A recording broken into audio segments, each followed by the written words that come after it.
আসসালামু আলাইকুম, সবাই কেমন আছেন? আশা করি সবাই ভালো আছেন। তো আলহামদুলিল্লাহ আমিও ভালো আছি। তো আজকে আমি আরেকটা ভিডিও নিয়ে আসছি, সেটা হলো যে আপনার আসলে আমরা যারা ইয়াং জেনারেশন আছি বা এই জেনজি, যেটা আমরা এখন ইদানিং সবাই বলি যে জেনজি, আসলে আমরা এই সময়টা এসে আমরা কিছু সিদ্ধান্ত নিতে আর কি অনেকে দ্বিধাদ্বন্দ্বের ভিতরে আছে। আসলে আগে ক্যারিয়ারটা গোছাবো না বিয়ে করব। যারা জায়গায় আছে গ্র্যাজুয়েশন কমপ্লিট করছেন বা পড়াশোনা বাদ দিচ্ছেন বা ক্যারিয়ারের জন্য বা বিয়ের সাথে কিছু চিন্তা ভাবনা করতেছেন, আসলে কোন দিকটা আগে ফোকাস করবেন। তো আসলে আমরা যারা আছি তারা আসলে ইয়াং জেনারেশন বা পড়াশোনা কমপ্লিট করছেন যাই করেন আর কি, দেখা যাচ্ছে একটা চিন্তা ভাবনায় আছেন যে বিয়ে অথবা ক্যারিয়ার দুইটার একটা। তো আসলে আপনি যদি যখন বিয়ে শাদীর কথা চিন্তা ভাবনা করেন, আপনি যদি প্রাপ্তবয়স্ক হন, বিয়ে করার মতো অ্যাবিলিটি আপনার থাকে, তো আলহামদুলিল্লাহ আপনি বিয়ে করতে পারেন, সমস্যা নাই। কিন্তু আপনি যখন চিন্তা করবেন যে না আগে ক্যারিয়ারটা গুছাবো, ক্যারিয়ার গুছিয়ে তারপর বিয়ে করবো, একটা সময় দেখা গেছে আপনার ক্যারিয়ার গুছাতে গুছাতে আপনার বিয়ের সময়টা পার করবেন, দেখেন তখন শেষ বয়সে দাম্পত্য জীবনে আপনার একটা অশান্তি দেখা যাইতেই পারে। নর্মাল কিছু না। যদিও আমার মানে আমি মুসলমান, তো ইসলাম বা ইসলামিক বিভিন্ন বিষয়ে আমার এতটা জ্ঞান ধারণা নাই। বিভিন্ন বিভিন্ন মত হতে পারে, বিভিন্ন চিন্তা ভাবনা হতে পারে। তো সেই দিক থেকে আমি বলবো যে আসলে যখন আমরা একটা ক্যারিয়ার গোছাতে যাই, যখন পড়াশোনা গ্র্যাজুয়েশনটা শেষ হয়ে যায়, দেখা গেছে আপনার মিনিমাম 25-26 বছর একজন ছেলের সময় চলে যায় অটোমেটিকলি। তো দেখা গেছে আপনি চাকরি বাকরি পাইতে পাইতে দেখা গেছে আরও 2 বছর 3 বছর চলে যায়, অনেকের আরও বেশি সময় লাগে। এবং তখন যায় যদি আপনি করেন চিন্তা করেন যে না আরও ক্যারিয়ারটা গোছাতে হবে, টাকা পয়সা ইনকাম বাড়ি গাড়ি করতে হবে, তারপরে বিয়ে শাদী, দেখা গেছে সেই সময়টা কিন্তু আপনার জীবন থেকে অনেক কিছু হারিয়ে ফেলতে পারেন। মানে আমি এটা মূলত আপনি অনেকে বুঝতে পারতেছেন। কিন্তু আপনি যখন একজন ছেলে মানুষ হিসেবে আপনি যখন চিন্তা করবেন না আমি যদি ইসলামিক মাইন্ড থেকে চিন্তা ভাবনা করেন, দেখা যাচ্ছে আমি বিয়েটা আগে করি, আল্লাহ রিজিকের মালিক তো আল্লাহ, আল্লাহ পাক এক ব্যবস্থা করেই দিবে। দেখা যাচ্ছে সেইখান থেকে যদি আমি চিন্তা ভাবনা করি যে আসলে বিয়েটা করে ফেললে আপনি মোটামুটি একটা কিছু করার চিন্তা ভাবনা করেন, তখন আলহামদুলিল্লাহ আল্লাহ এক ব্যবস্থা করেই দেবে, আমি যেটা মনে করি। তবে আমি মনে করি যে আসলে আবার হুটহাট কোনো কিছু সিদ্ধান্ত নেওয়াটাই ঠিক না। দেখা যাচ্ছে আপনার চিন্তা ভাবনা যদি এরকম থাকে যে আমি বিয়ে করব, বিয়ে করতেছি জাস্ট শুধু আপনার আম লোক দেখানোর জন্য যে বিয়ে করব, রিচ বাড়ানোর জন্য। হ্যাঁ, বন্ধু সুন্দর একটা মেয়ে পাইছি, বিয়ে করছি। ভাবি তো মাশাআল্লাহ সুন্দর, ফেসবুকে ২ একটা ছবি আপলোড করলেন। তাহলে বিষয়টা অন্যরকম হয়ে গেল। কিন্তু আসলে যদি আপনি বিয়েটা করেন যে ফরজ কাজের জন্য বা জান্নাতের আশায়, তাহলে আলহামদুলিল্লাহ ঠিক আছে, করতে পারেন। কিন্তু আপনার বর্তমান সময় প্রেক্ষাপটে যে মানে ওপেন রিলেশনশিপ যে বিষয়গুলো আসলে চলে আসছে, এগুলো আসলে অনেক সমস্যা। যদিও আমিও স্টুডেন্ট লাইফে বিয়ে করছি আলহামদুলিল্লাহ, কিন্তু আমার ক্ষেত্রে অতটা সমস্যা ফেস করতে হয় না আলহামদুলিল্লাহ। অনেক সমস্যা ফেসও করতে হয়েছে। দেখা গেছে আপনার নিজের পড়াশোনার খরচ, দেখা গেছে ওয়াইফের পড়াশোনার খরচ, সব দিক থেকে অনেক সমস্যার সম্মুখীন হইতে হয়েছে আমাকে।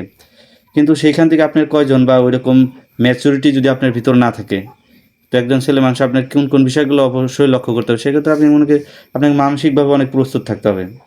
যদি মানসিকভাবে প্রস্তুত না থাকতে পারেন, দেখা গেছে আপনার কি মেন্টালিটি প্রেশারগুলো যদি না নিতে পারেন, তাহলে আপনার বিয়ে করা উচিত না। তারপরে দেখা গেছে আপনার প্রত্যাশা, আপনার মানে প্রত্যাশাগুলো কী, আপনার এক্সপেকটেশনগুলো কী কী আছে। আপনার একরকম চাহিদা থাকতে পারে, বা আপনার ওয়াইফের একরকম চাহিদা থাকতে পারে, আপনার পরিবারের একরকম চাহিদা থাকতে পারে। এক এক ধরনের এক এক রকম চাহিদা আপনার থাকতেই পারে। তো সেই চাহিদাগুলো যদি আপনি কাটায় উঠতে পারেন তাহলে ঠিক আছে। তার বিয়ের পর বিভিন্ন সমস্যার সম্মুখীন আপনাকে ফেস করতে হবে। পারিবারিক বিভিন্ন সমস্যা, নিজেদের ভিতরে অনেক সমস্যা থাকতে পারে। সেগুলো যদি আপনি ফেস করতে পারেন তাহলে ঠিক আছে। তারপরে আপনার আর্থিক চাহিদা থাকতে পারে। এই সমস্যা নানা রকম সমস্যা যদি আপনি ফেস করতে পারেন, তাহলে আমি মনে করি যে না, ক্যারিয়ারের পরে আপনার বিয়েটা করা উচিত।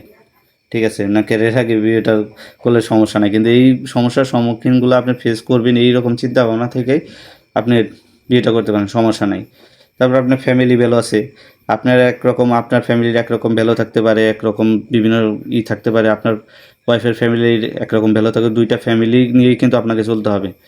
তারপরে আপনার যেটা বললাম যে ওই যে লোক দেখানো বিয়ে, যদি ঐরকম যদি কোনো কিছু চিন্তা ভাবনা করেন, তাহলে খুবই সমস্যা।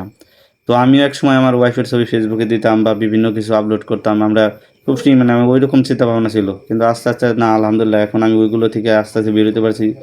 আর ইনশাল্লাহ চেষ্টা করবো আরও কি বেশি আর কি বেরোনোর জন্য।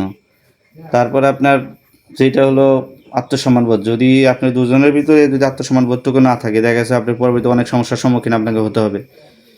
সমাজে আপনার যদি নিজের কোনো আত্মসম্মানবোধটুকু না থাকে, বা আপনার ওয়াইফের কাছে আপনার যদি আত্মসম্মানবোধ না থাকে, দেখেন বিশাল বড় একটা সমস্যার সম্মুখীন আপনাকে হতে হবে ভবিষ্যতে। কারণ ম্যাচুরিটি তো সবচাইতে গুরুত্বপূর্ণ বিষয়। আপনি যদি ম্যাচুরিটি যদি আপনার ভিতরে না থাকে, আপনার এবং আপনার ওয়াইফের দুজনের ভিতরে যদি ম্যাচুরিটি না থাকে, তাহলে তো আরও সমস্যার সম্মুখীন হতে হবে। তারপরে আপনার সম্মান দেওয়া, এক একজন দুজন দুজনকে যদি সম্মান দেওয়া, এগুলো যদি না থাকে, এরকম যদি চিন্তাভাবনা যদি আপনার ভিতরে না থাকে, তাহলে আমি মনে করি না, বিয়ে করা উচিত না। আর যদি এই সমস্ত বিষয়গুলো যদি আপনি ঠিকমতো করতে পারেন, তাহলে না, আলহামদুলিল্লাহ, আপনি বিয়ে করতে পারেন, সমস্যা নাই। স্টুডেন্ট লাইফ থেকেও বিয়ে করা যায়, স্টুডেন্ট লাইফ থেকেও ক্যারিয়ার গোছানো যায়। আপনি যদি ব্যবসা করেন বা চাকরি বাকরি যেইটাই করেন, তো আমি বলবো যে না, আগে নিজের ওই রকম প্রস্তুত করুন। হয়তো স্টুডেন্ট লাইফ থেকেও নিজেকে ওইভাবে প্রস্তুত করা সম্ভব। যদি ওইভাবে নিজেকে প্রস্তুত করতে পারেন, তো আলহামদুলিল্লাহ, আপনি বিয়ে করতে পারেন, কোনো সমস্যা নাই। আল্লাহ পাক আসলে রিজিকের মালিক আল্লাহ। আল্লাহ আপনাকে কোনভাবে দেবে, কীভাবে দেবে, সেটা একমাত্র আল্লাহ পাকই ভালো জানে। তো এই হলো আজকের বিষয়। আমি আপনাদের সবসময় বলবো, অবশ্যই ক্যারিয়ারের দিকে ফোকাস করতেই হবে। স্টুডেন্ট লাইফ থেকে আপনি ব্যবসা বাণিজ্য যেটাই করেন, বর্তমান প্রেক্ষাপটে যে সমস্যাগুলো হইতেছে, এই সমস্ত বিষয়গুলো মাথায় রেখেই আপনাকে সঠিক সিদ্ধান্তটা নিতে হবে। তো আজকের মতো এই পর্যন্ত। সকলে ভালো থাকবেন, সুস্থ থাকবেন। আসসালামু আলাইকুম।